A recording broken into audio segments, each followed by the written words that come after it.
Part 5 देखते हैं भक्ति मूवमेंट का। भक्ति मूवमेंट में पार्ट 5 रहेगा सूफी मूवमेंट। तो ये सूफी मूवमेंट क्या है डिस्कस करते हैं। इसका जो बिगिनिंग है 12th सेंचुरी के अराउंड माना जाता है।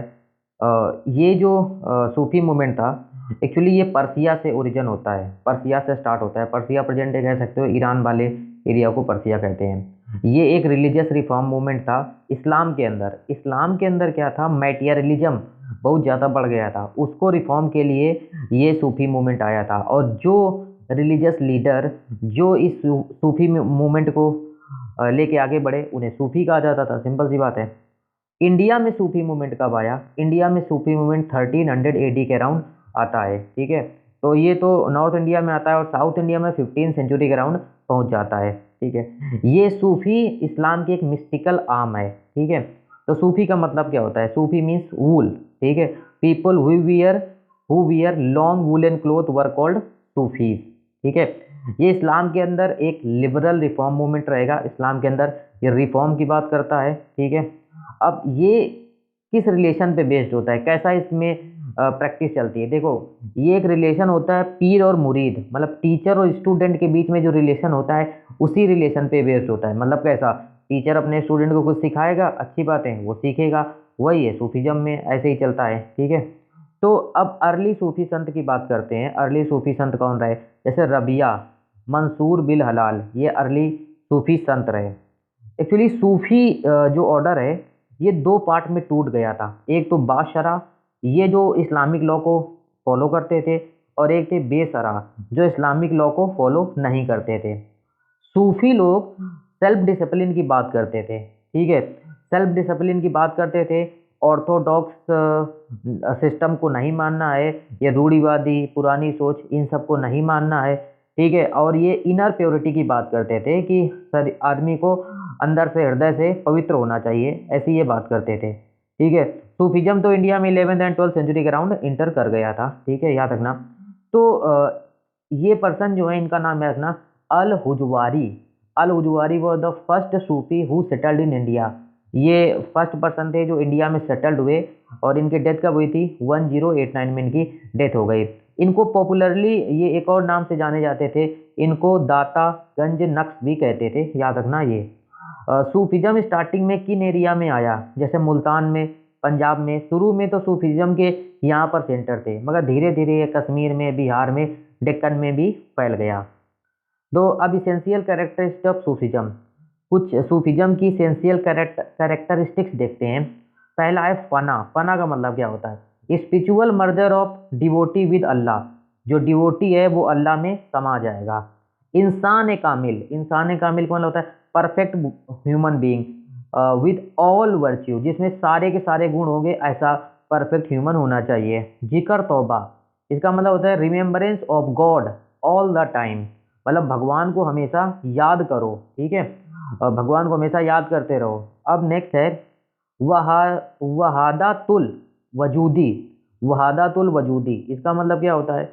One God for entire universe. पूरे यूनिवर्स के लिए, पूरे ब्रह्मांड के लिए एक ही गॉड होना चाहिए, क्योंकि unity of God and being, इंसान और भगवान सब एक हो जाए। ठीक है, मतलब भगवान में ही इंसान समा जाए, यही है इनका मानना। समा का मतलब क्या होता है? समा मीन्स होता है स्पिरिचुअल डांस एंड म्यूजिक। ये स्पिरिचुअल डांस और म्यूजिक होता है जो ये सूफी लोग करते थे अपने मैसेज को पहुंचाने के लिए, ये इनका कॉन्सेप्ट था। और हालांकि देखो, ये जो सूफी लोग म्यूजिक और डांस पे खूब सारा फोकस करते हैं, ठीक है, ये इसके थ्रू अपने मैसेज पहुंचाते हैं और अल्लाह की तरफ अपना जो है डिवोशंस, मतलब डिवोशन दिखाते हैं। और इसी को म्यूजिक और डांस परफॉर्म करते करते इनका मानना है कि हम अल्लाह में समा जाएंगे, ऐसा इनका मानना होता है। मगर ये म्यूजिक और डांस जो है ना, इस्लाम में मतलब ये इसको बैड माना जाता है, मतलब अन इस्लामिक माना जाता है। कट्टर इस्लामिक जो हैं इसको बुरा मानते हैं, अच्छा नहीं मानते हैं। ये चीज़ भी हमें याद रखनी है। मगर सूफी इसको अपना मेन मतलब मेन पाथ मानते हैं जिसके थ्रू वो अल्लाह में समा जाएंगे। ठीक है, अब आगे देखते हैं 3 stage in the history of Sufism. Sufism 3 stage में डेवलप होता है। पहला है 10th सेंचुरी में, सेकेंड स्टेज है 11 to 14 सेंचुरी में, एंड थर्ड स्टेज है 15 सेंचुरी ऑनवर्ड। ठीक है, अब आगे देखते हैं सूफिज्म एंड म्यूजिक। सूफिज्म का म्यूजिक से कैसा क्या रिलेशन है? देखो, सूफी लोग तो म्यूजिक के थ्रू ही तो अपना सारा का सारा मतलब भगवान की तरफ अपना डिवोशन दिखाते हैं। तो म्यूजिक का मतलब इनके लिए क्या है कि म्यूजिक ये गाते गाते, ये समा परफॉर्म करते करते अपने आप को भगवान में समाहित कर लेना है, ठीक है। और गॉड बाय जिक्र, भगवान का नाम बार बार लेना है, अल्लाह का नाम बार बार लेना है, ठीक है।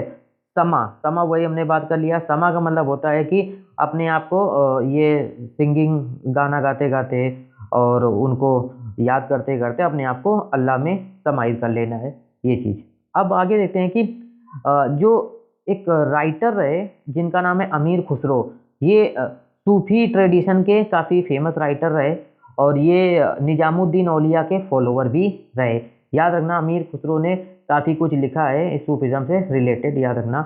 और ये निजामुद्दीन औलिया के फाउंडर रहे हैं, ठीक है।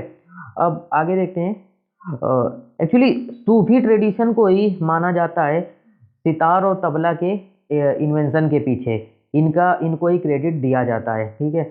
इन्होंने क्लासिकल म्यूजिक में भी अपना कंट्रीब्यूशन दिया, जैसे ख्याल स्टाइल ऑफ क्लासिकल म्यूजिक, ये सूफिज्म की देन माना जाता है, ठीक है। तो अमीर खुसरो ये निजामुद्दीन औलिया के स्टूडेंट या डिसाइपल रहे हैं। इन्होंने एक यूनिक फॉर्म ऑफ समा दिया था, ठीक है। अमीर खुसरो को पैरट ऑफ इंडिया भी कहा जाता है। इन्होंने एक्चुअली इन्होंने क्या है ना, ठीक है, ये सूफिज्म के बारे में काफ़ी कुछ लिखा हुआ है, ठीक है। तो इनके सॉन्ग जो हैं, हिज सॉन्ग आर संग इन अ सेवरल दरगाह, आज भी इनके जो सॉन्ग हैं बहुत सारी दरगाह में गाए जाते हैं, इनके लिखे हुए सॉन्ग, ठीक है। खुसरो को फादर ऑफ कव्वाली भी माना जाता है, अमीर खुसरो को फादर ऑफ कव्वाली भी माना जाता है, ठीक है। अब आगे देखते हैं इंपॉर्टेंट फीचर ऑफ सूफिज्म के। देखो, इन्होंने क्या किया, जो इलेबोरेट रिचुअल्स हैं ये सबको मतलब रिनाउंस कर दिया कि भाई इलेबोरेट रिचुअल्स, इतनी बड़ी बड़ी रिचुअल्स और सेरेमनीज, ये सब पसंद नहीं है, ये सब नहीं मानते थे, ठीक है। आगे देखते हैं, they believe that God is Masook, ये कहते थे गॉड मासूक है और सूफी उसका आशिक है, ये। आगे जो सूफिज्म ऑर्डर था, ठीक है, ये सूफिज्म 12 ऑर्डर में डिवाइडेड हुआ। ऑर्डर को सिलसिला भी कहते हैं। हर एक सिलसिला या हर एक ऑर्डर एक सूफी संत के अंडर में रहेगा। उनमें से 4 जो सूफी संत हैं, 4 ऑर्डर हैं, वो काफ़ी पॉपुलर हैं, ठीक है। एक है चिश्ती, एक है सुहरावर्दी, एक है कादरिया, नेक्स्ट है नक्शा बंदिश, ठीक है। ये 4 हैं, तो इनके बारे में याद रखना, ठीक है। सिलसिला मतलब क्या होता है? सिलसिला मतलब क्या होता है? ये एक टाइप की चेन होती है जिसमें मुरीद मीन्स होता है, सॉरी मुर्शीद मीन्स होता है टीचर। ये जो अपने मैसेज अपने मुरीद स्टूडेंट तक पहुंचाता है, ठीक है। ये टीचर और स्टूडेंट ये सब लोग कहाँ, खानका में रहा करते थे, ठीक है। खानका मीन्स हॉस्पाइस ऑफ वर्शिप का प्लेस, ठीक है। तो नेम ऑफ सिलसिला, ये सिलसिला नाम आता कहाँ से है? एक्चुअली सिलसिला का मतलब क्या होता है? देखो, हर एक सिलसिला जो है या तो अपने टीचर के नाम से डिराइव करेगा अपना नाम, या तो प्लेस ऑफ ओरिजिन से डिराइव करेगा। कैसे? जैसे कादरी सिलसिला है, ये अपना नाम डिराइव करते हैं शेख अब्दुल कादरी से, ठीक है। जैसे चिश्ती सिलसिला है, अपना नाम डिराइव करता है ये चिश्ती नामक एक प्लेस है अफगानिस्तान में, वहाँ से अपना नाम ये डिराइव करता है, ठीक है। तो ये सिलसिला याद रखना। अब आगे देखते हैं, सूफिज्म रूरल और अर्बन एरिया दोनों जगह फैला, ठीक है। सूफिज्म लोग डिवोशन पे ज़्यादा फोकस करते थे कि डिवोशन रखो भगवान की तरफ। ये फास्ट मीन्स रोजा या प्रेयर नमाज इनकी ज़रूरत नहीं भी है, ठीक है, ना भी करो तो चलेगा, मगर डिवोशन तुम्हारे पास होना चाहिए। इन्होंने कास्ट सिस्टम को डिस्कार्ड कर दिया था, कास्ट सिस्टम को पसंद नहीं करते थे ये लोग, ठीक है। सूफिज्म ने अपने आप को वेदांता स्कूल ऑफ फिलोसफी, जो हिंदू फिलोसफी है, इसके अकॉर्डिंग अपने आप को अडेप्ट कर लिया था। अब यहाँ पर कुछ डॉक्ट्रिन देखते हैं सूफिज्म की। ये कहते थे हमें अपने आप को पूरा भगवान अल्लाह की तरफ अपने आप को सरेंडर कर देना है, ठीक है। अपने आप को सरेंडर कर दोगे तभी परफेक्ट पर्सन बन जाओगे, भगवान में समाहित होके ही परफेक्ट पर्सन बन पाओगे, ठीक है। तो यहाँ पर these 3 cardinal principle all together make doctrine of फना, ठीक है। तो यही सब डॉक्ट्रिन ऑफ फना, फना मतलब क्या? अभी हमने देखा ना, अपने आप को भगवान में अल्लाह में समाहित कर लेना गाना गाते गाते, ठीक है, म्यूजिक गाते गाते, ये। उसके बाद एक्चुअली इन सूफिज्म ना perfect human being is called as वाली, जो परफेक्ट ह्यूमन बीइंग होता है उसे वाली या संत कहते हैं, ठीक है। और इसका लिटरली मीनिंग क्या होता है? Sincere friend. अब देखते हैं इंपॉर्टेंट सिलसिला और ऑर्डर्स ऑफ सूफीज। तो इसको देखते हैं। पहला है चिश्ती ऑर्डर, ठीक है, ये 4 ऑर्डर देखे थे हमने, उनके बारे में देख लेते हैं डिटेल में। इसके फाउंडर रहे ख्वाजा अब्दुल चिश्ती, ठीक है। इनका ओरिजिन कहाँ से माना जाता है? पर्सिया और सेंट्रल एशिया से माना जाता है। तो एक और थे Muinuddin Chishti, introduce Chishti order in India. इन्होंने चिश्ती ऑर्डर इंडिया में मतलब स्टार्ट किया था, मतलब फैलाया था जो भी। एक थे बाबा फरीद, ये डिसाइपल थे मोइनुद्दीन के, और इनकी जो पोयम है, इन्होंने जो पोयम लिखी थी वो गुरु ग्रंथ साहिब में भी उनको जगह मिली है, इंक्लूड किया गया है, ठीक है। तो जो निजामुद्दीन औलिया हैं, इस सिलसिले से चिश्ती सिलसिला जुड़े हुए, इन्हें सिद्ध कहा जाता है। सिद्ध मीन्स परफेक्ट पर्सन। और इन्होंने ये योगी ब्रीथिंग एक्सरसाइज इन्होंने काफ़ी प्रमोट कराया था। और ये जो समा है, वही गाना गाते गाते अल्लाह में समा जाना, वो चिश्ती सिलसिला से जुड़ा हुआ माना जाता है, ठीक है। और ये बासरिया ट्रेडिशन को फॉलो करते थे। 2 थे ना, एक बासरिया और एक बेसरिया, ठीक है। तो ये बासरिया से जुड़े हुए थे, ठीक है। नेक्स्ट है सुहरावर्दी सिलसिला। सुहरावर्दी सिलसिला के जो फाउंडर हैं शेख शिहाबुद्दीन सुहरावर्दी को माना जाता है। इनका जो मेन सेंटर था वो मुल्तान माना जाता है, ठीक है। आगे देखते हैं। नेक्स्ट पॉइंट है हमारा सेंट ऑफ दिस ऑर्डर। अच्छा, इस ऑर्डर के जो संत रहे, जो सूफी संत रहे, वो काफ़ी रिच माने जाते हैं। एक्चुअली वो गवर्नमेंट के अंदर ना बड़ी बड़ी पोजीशन पर हुआ करते थे। मतलब जैसे उस समय दिल्ली सल्तनत का जब रूल आया, तो ये सुहरावर्दी सिलसिला के लोग इस दिल्ली सल्तनत से एसोसिएटेड हो गए, बहुत सारे लोग इसमें काम करने लगे थे, ठीक है। इसके एक फेमस सूफी संत हैं कि जिनका नाम है बहादुद्दीन जचारिया, ठीक है। ये सुहरावर्दी सिलसिला से जुड़े हुए हैं। ये भी बासरिया परंपरा को मानते थे, ठीक है। नेक्स्ट है तुम्हारे नक्शबंदी, ठीक है। तो इसको इस सेक्ट को, इस सिलसिला को किसने फाउंड किया था? बहाउद्दीन नक्शबंद बुखारी, इस पर्सन ने फाउंड किया था, इन सूफी संत ने फाउंड किया था। तो एक और आगे देखते हैं, Khwaja Pir Mohammad introduce Naqshbandi order in India.